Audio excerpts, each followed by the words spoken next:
قربانی کس شخص پر واجب ہے؟ قربانی کس پر واجب ہے، اس کے نصاب کے بارے میں تفصیل سے بتا دیں آصف صاحب کشمیر سے۔ جناب آصف صاحب، قربانی کے نصاب میں 5 چیزیں دیکھی جائیں گی، 5، یہ خوب اچھی طرح دماغ میں بٹھا لیں۔ اور یہ 5 چیزیں کس دن دیکھی جائیں گی؟ بقرعید کی صبح صادق، یعنی 10 ذی الحجہ کی صبح صادق سے لے کر 12 ذی الحجہ کے غروب آفتاب، یعنی یہ جو 3 دن ہے نا قربانی کے، 10، 11، 12، ان 3 دنوں میں کوئی شخص صاحب نصاب ہو تو اس پر قربانی واجب ہے۔ صاحب نصاب کا مطلب کیا ہے؟ یہاں پر قربانی پر خوب سمجھ لیں۔ سونا ہو کسی کے پاس، یا چاندی ہو، یا مال تجارت ہو۔ تجارتی مال کا مطلب وہ چیز جو بیچنے کی نیت سے خریدی ہو، کوئی پراپرٹی ہے بیچنے کے لیے خریدی، دکاندار کا جو جتنا سامان دکان میں پڑا ہوتا ہے سب بیچنے کے لیے خریدا ہوتا ہے، کوئی کپڑا آپ نے خریدا تھا، خریدتے ہوئے بیچنے کی نیت تھی، تو یہ تجارتی مال کہلاتا ہے۔ چوتھی چیز ہے نقد رقم، کیش، یعنی جو بھی آپ کے پاس بینک میں یا جیب میں جو کیش اماؤنٹ پڑا ہوتا ہے، یہ 4 چیزیں ہو گئی۔ 5ویں چیز ہے ضرورت سے زائد سامان۔ ضرورت سے زائد سامان میں بہت تفصیل ہے، آسان اس کی ایک جو ہم اگر ضبط کر سکتے ہیں تو وہ چیز جو پورے سال بھی استعمال نہ ہوتی ہو، گھریلو چیزوں میں وہ چیزیں جو پورے سال بھی استعمال نہ ہوتی ہوں، جیسے کپڑے کوئی یا برتن ہے، ڈنر سیٹ ہے، پورے سال استعمال نہیں آتا۔ اسی طرح کوئی پراپرٹی پڑی ہوئی ہے جو نہ کرائے پر دی ہے آپ نے اور نہ آپ اس میں رہتے ہیں، وہ پراپرٹی بھی ضرورت سے زائد میں داخل ہے۔ تو یہ جو 5 چیزیں ہیں، کسی کے پاس یہ 5 چیزیں، ان کی جو ویلیو لگائی جائے گی تو ان 5 چیزوں کا مجموعہ اگر 52.5 تولہ چاندی کے برابر ہے، 52.5 تولہ چاندی آج کل 65-70 ہزار کے لگ بھگ ہے، نیٹ پہ سرچ کر لیے گا، تو کسی کے پاس یہ 5 چیزیں، یا 5 میں سے 4 چیزیں، یا 4 میں سے 3 چیزیں، یا 3 میں سے 2 چیزیں، یا کوئی ایک چیز 52.5 تولہ چاندی کے برابر ہے، اور یہ بقرعید کی صبح صادق سے لے کر ذی الحجہ کی 12 تاریخ کی غروب آفتاب سے پہلے تک رہتی ہے اس کے پاس، تو ایسے شخص پر، یعنی بقرعید کی صبح صادق کے وقت اس کے پاس یہ نصاب موجود تھا، اور یہ 13 تاریخ کی ذی الحجہ تک اس کے پاس یہ نصاب موجود رہتا ہے، تو وہ صاحب نصاب کہلائے گا۔ 13 تاریخ نہیں، 12 تاریخ، 10، 11، 12، 3 دن، تو وہ صاحب نصاب کہلائے گا اور اس پر قربانی واجب ہے، بشرطے کہ یہ جو 5 چیزیں یا 4 یا 3 یا 2 چیزیں میں نے بتائی ہیں، ان میں سے سب سے پہلے قرضہ مائنس کیا جائے گا، یعنی قرضہ مائنس کر کے 52.5 تولہ چاندی کے برابر بن رہا ہو۔ اسی طرح گیس بجلی کا بل جو ان کے اوپر لازم ہے وہ بھی اس میں سے، یا جو مہینے کا راشن آئے گا وہ بھی مائنس کیا جائے گا، جو گھر کا ضروری راشن ہوتا ہے نا وہ بھی مائنس کیا جائے گا۔ مائنس کرنے کے بعد اگر 52.5 تولہ چاندی کے برابر رقم بچ رہی ہے تو ایسے شخص پر قربانی واجب ہے، چاہے مرد ہو چاہے عورت ہو۔ تو عورت کیسے قربانی کرے گی؟ سونا خواتین کے پاس بہت ہوتا ہے، چاندی ہوتی ہے، چاندی نہیں بھی ہو تو سونے کے نصاب جو ہے اس کے ساتھ اگر 1 روپیہ بھی ہے تو وہ بھی 52.5 تولہ چاندی کی قیمت دیکھی جائے گی اس میں بھی۔ تو عورت کیسے قربانی کرے گی؟ اس کے پاس تو کیش نہیں ہوتے عام طور پہ، تو پورے سال جمع کرے، تھوڑے تھوڑے اپنی جیب خرچی سے بچایا کرے، یا سونا کو بیچ کر کرے۔ البتہ کسی کے پاس صرف سونا ہی ہے اور یعنی باقی 4 چیزوں میں سے کچھ بھی نہیں، 1 روپیہ بھی نہیں ہے، تو پھر 7.5 تولہ سونا جب تک نہیں ہوگا قربانی واجب نہیں ہوگی۔ یعنی سونے کے ساتھ اگر چاندی ہے یا پیسے ہیں یا تجارتی مال یا ضرورت سے زائد سامان ہے، پھر سونے کی ویلیو دیکھی جائے گی، سونے کو نہیں دیکھا جائے گا۔ لیکن اگر صرف سونا ہی ہے تو پھر 7.5 تولے سونے سے کم پہ نہ زکوٰۃ ہوتی ہے نہ قربانی ہوتی ہے۔ تو یہ ہے، تفصیل سے آپ کو بتا دیا۔ تو آپ چاہیں تو اس میں ایک گائے میں حصہ لے لیں، چاہیں تو بکرا لے لیں، چاہیں تو دمبا لے لیں، مرد پر الگ واجب ہے، عورت پر الگ واجب ہے، جو بھی صاحب نصاب ہوتا ہے۔ 1 ذی الحجہ کے بعد ناخن اور بال کاٹنا۔ ذی الحجہ کے پہلے 10 دنوں میں بال اور ناخن نہ کاٹنے کی شرعی حیثیت کیا ہے؟ کیا یہ صرف قربانی کرنے والوں کے لیے ہے یا سب مسلمانوں کے لیے ہے؟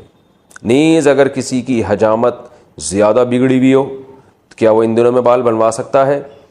رحیم دات 4 سدہ سے ذی الحجہ کا چاند نظر آ جائے تو حدیث میں آتا ہے کہ وہ شخص جس نے قربانی کرنی ہے، قربانی کا ارادہ ہے جس کا، ہر آدمی کے لیے نہیں ہے، جس نے قربانی کرنی ہے، جس کا ارادہ ہے، ظاہر ہے مالدار کا ارادہ ہوتا ہے، اور اگر غریب کا ارادہ بن گیا ہے، واجب تو نہیں ہے غریب پر لیکن وہ ارادہ کر لیتا ہے تو اس کے لیے بھی مستحب حکم یہ ہے کہ وہ ناخن اور بال نہ کاٹے، یعنی چاند نظر آنے سے پہلے کاٹ لے، اور پھر ان 10 دنوں میں نہ کاٹے، اور وہ جب کاٹے جب جانور کے گلے پہ چھری چل جائے۔ یہ افضل عمل ہے، بہتر عمل ہے، لازم نہیں ہے۔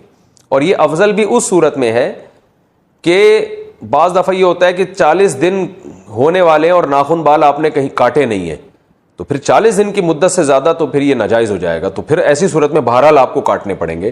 یعنی بہت زیادہ اگر ناخن بال بڑھ گئے ہیں اور 40 دن کی مدت پوری ہونے والی ہے تو پھر آپ کے لیے کاٹنا ان بالوں کو واجب ہے۔ قربانی اپنے وطن میں ہو تو بال وغیرہ کس حساب سے کاٹیں گے؟ بیٹا لندن میں رہتا ہے اور قربانی کراچی میں ہوتی ہے، کیا وہ اپنے بال وغیرہ کراچی کے حساب سے قربانی کے بعد کاٹے گا؟ نزہت صاحبہ کراچی سے۔ جی ہاں، کیونکہ حدیث میں آتا ہے کہ جو بال یا ناخن نہ کاٹے جائیں، جو کہ افضل عمل ہے، واجب نہیں ہے، تو وہ اس صورت میں ہے جب جانور کے گلے پہ چھری چل جائے تو پھر کاٹ سکتا ہے۔ تو جب کراچی میں اس نے قربانی کی اور یہاں جانور کٹ گیا تو وہ لندن میں ہو یا امریکہ میں ہو بال کاٹ سکتا ہے۔ قربانی کی عبادت کا آغاز کب ہوا؟ کیا قربانی حضرت ابراہیم علیہ السلام کے زمانے سے شروع ہوئی ہے یا اس سے پہلے بھی ہوتی تھی؟ نہیں جی، حضرت ابراہیم علیہ السلام سے پہلے جو نبی تھے وہ کس چیز کی قربانی کرتے تھے؟ عثمان گوجرانوالہ سے۔ قرآن سے اشارہ ملتا ہے کہ قربانی حضرت ابراہیم علیہ السلام سے پہلے بھی ہوتی تھی، مگر اس شکل میں نہیں تھی، وہ دوسری شکل میں تھی۔ اذ قربا قربانا فتقبل من احدہما ولم يتقبل من الآخر۔ قابیل اور حابیل نے قربانی پیش کی تھی، حابیل کی قبول ہو گئی، قابیل کی رد ہو گئی، تو اس سے بھی متبادر یہی ہوتا ہے کہ انہوں نے جانور ذبح کر کے اللہ کے ہاں پیش کیا تھا، لیکن کوئی صحیح یقینی مستند بات نہیں ہے اس بارے میں۔ البتہ ابراہیم علیہ السلام سے پراپر اس سنت کا آغاز ہوا ہے، ان کو بیٹے ذبح کرنے کے لیے لٹایا گیا اور پھر انہوں نے اللہ کے حکم کو پورا کیا اور اللہ نے بیٹے کے بجائے ایک جانور دے دیا ان کو۔ تو ہم جو قربانی کی سنت کو پورا کرتے ہیں وہ ابراہیم علیہ السلام کی سنت کو تازہ کرنے کے لیے، ان کی سنت کو زندہ کرنے کے لیے۔ تو ہماری والی قربانی حضرت ابراہیم سے ہی شروع ہوئی ہے۔ البتہ قربانی یعنی جانور اللہ کے لیے ذبح کرنے کا فلسفہ ہمیں قرآن و سنت سے اشارہ ملتا ہے کہ وہ پہلے سے بھی تھا۔ وہ قربانی کا گوشت کیا غیر مسلم کو دے سکتے ہیں؟ قربانی کا گوشت غیر مسلم کو دینا کیسا ہے؟ یہاں اکثر غیر مسلم کے ساتھ کاروبار وغیرہ کے معاملات ہوتے ہیں اور وہ بے تکلفی سے گوشت کا سوال کر دیتے ہیں، اس بارے میں شرعی کیا حکم ہے؟ خالد خان یو پی سے۔ جی بالکل جائز ہے قربانی کا گوشت غیر مسلم کو دینا، خاص طور پر اگر وہ آپ کا کلیگ ہے یا آپ کے پڑوس میں رہتا ہے۔ تو قرآن مجید میں اللہ تعالیٰ نے کوئی بھی شخص، کوئی بھی انسان جو آپ کے ساتھ جس کا اٹھنا بیٹھنا ہو، اللہ تعالیٰ نے اس کے ساتھ اچھے سلوک کا حکم دیا ہے۔ تو 5ویں پارے کی ابتدائی آیات ہیں جس میں اللہ تعالیٰ نے حکم دیا ہے وَاعْبُدُوا اللَّهَ 5ویں پارے کی ابتدائی آیات نہیں ہے، آیت کا ریفرنس مجھے یاد نہیں ہے، آیت یاد ہے وَاعْبُدُوا اللَّهَ وَلَا تُشْرِكُوا بِهِ شَيْئًا وَبِالْوَالِدَيْنِ إِحْسَانًا وَبِذِي الْقُرْبَى وَالْيَتَامَى وَالْمَسَاكِينِ وَالْجَارِ ذِي الْقُرْبَى وَالْجَارِ الْجُنُوبِ وَالصَّاحِبِ بِالْجَنبِ وَابْنِ السَّبِيلِ۔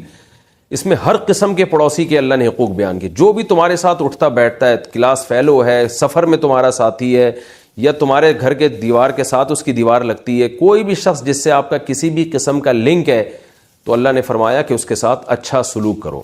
اچھے سلوک میں اس کو گفٹ دینا بھی داخل ہے۔ نبی صلی اللہ علیہ وسلم بعض یہودیوں کو بھی تحفے تحائف آپ نے دیے۔ قربانی کا گوشت بھی ایسا ہی ہے، آپ کی ملکیت ہے، جس کو چاہیں آپ دیں، اور خاص طور پر کوئی غیر مسلم اگر مانگ رہا ہو تو اس کو تو لازمی دینا چاہیے، کیونکہ پھر ایسی صورت میں نہ دینا یہ بد اخلاقی کے زمرے میں آتا ہے، اور پھر ایک اسلام کا امیج بھی اچھا نہیں جائے گا لوگوں کے سامنے۔ شوہر بیوی کی طرف سے قربانی کرے تو گوشت کس کا ہوگا؟ اگر شوہر بیوی کی طرف سے قربانی کرے تو گوشت کس کی ملکیت ہوگا، شوہر کا یا بیوی کا؟ فرحین کراچی سے۔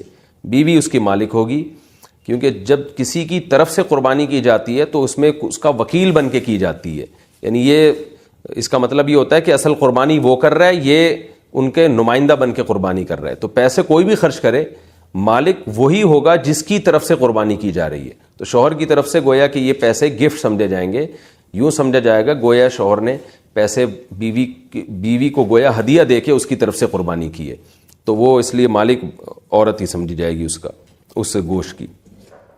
جانور کا سینگ ٹوٹ جائے تو قربانی کا حکم۔ ہم نے قربانی کے لیے بیل خریدا ہے لیکن کسی وجہ سے اس کا ایک سینگ بالکل جڑ سے ٹوٹ چکا ہے، تو کیا اس کی قربانی ہو جائے گی یا نہیں، یا دوسرا جانور خریدنا ہوگا؟ اگر جڑ سے بالکل اکھڑ گیا ہے، ایک تو ہوتا ہے نا ٹوٹ جانا جڑ سے، کہ اس کی جڑ باقی ہے اور وہ اگ سکتا ہے دوبارہ تو قربانی جائز ہے. لیکن اگر بالکل اکھڑ گیا ہے اور اس کا اندر کا مغز نظر آنا شروع ہو جاتا ہے ایسی صورت میں, تو اگر اکھڑ گیا تو پھر اس کی قربانی ٹھیک نہیں ہے, آپ کو دوسرا جانور خریدنا پڑے گا اگر آپ مالدار ہیں.